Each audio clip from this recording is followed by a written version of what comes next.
I was the death row inmate. The branding that had determined so much about the quality of my life for years. It was like being a celebrity of the wrong kind, for all the wrong reasons, and all eyes looking at me knew my infamous status. The feeling of being constantly judged was an extra layer of punishment in the midst of an already unthinkable situation. I was on track to be executed by the state of Texas for a crime I knew nothing about and did not commit. My jail cell was secluded and also cold. So cold that I walked around wrapped in my blanket every day to keep my body temperature up. I talked my thoughts out loud just to hear my own voice. When an officer would come to my cell, I would try to engage him or her in conversation just to interact with another human being. Some would stay and talk for a while, but not often. People never understand how truly important human contact is until it is taken away. I had no human contact.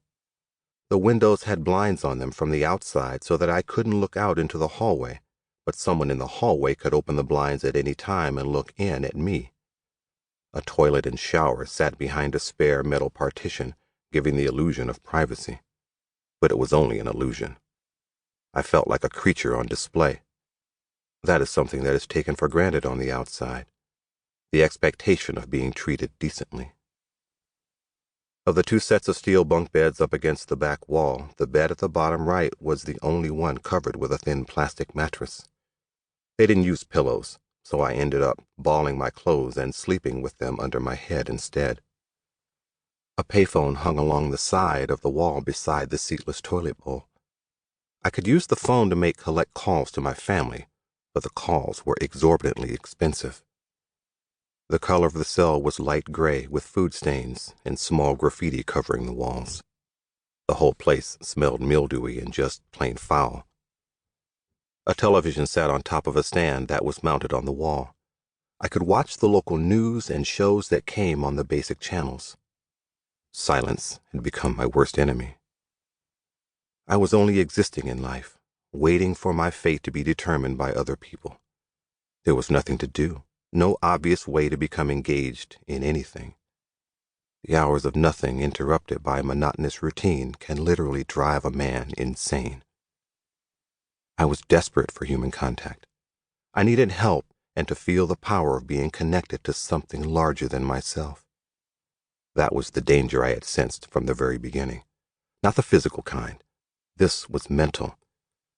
I was balanced on the razor's edge, and it wouldn't take much to push me into not caring about myself anymore.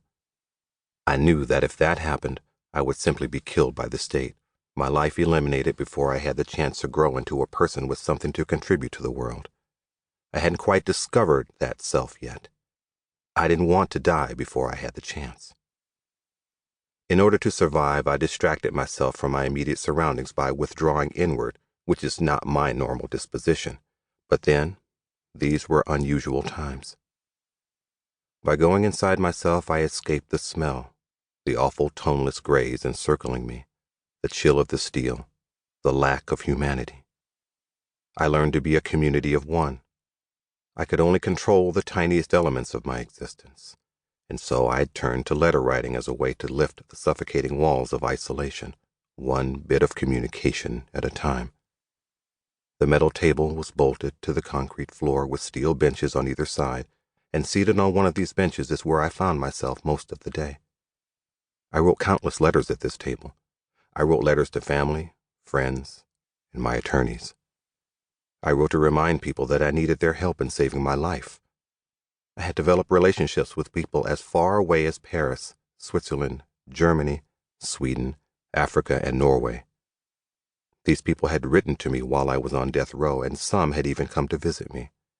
They ended up becoming my extended family. They stood with me for years and fought the good fight. I don't know what would have happened to my mental state if it hadn't been for all the love and support that my European allies showed me. At the start, I didn't realize how vital that support would be. From the moment of my arrest on a charge of multiple homicide, I'd maintained my innocence, refusing to believe the justice system would fail me, that the state could actually kill me for a crime I did not commit. There were others who agreed, most recently Pamela Koloff of Texas Monthly Magazine,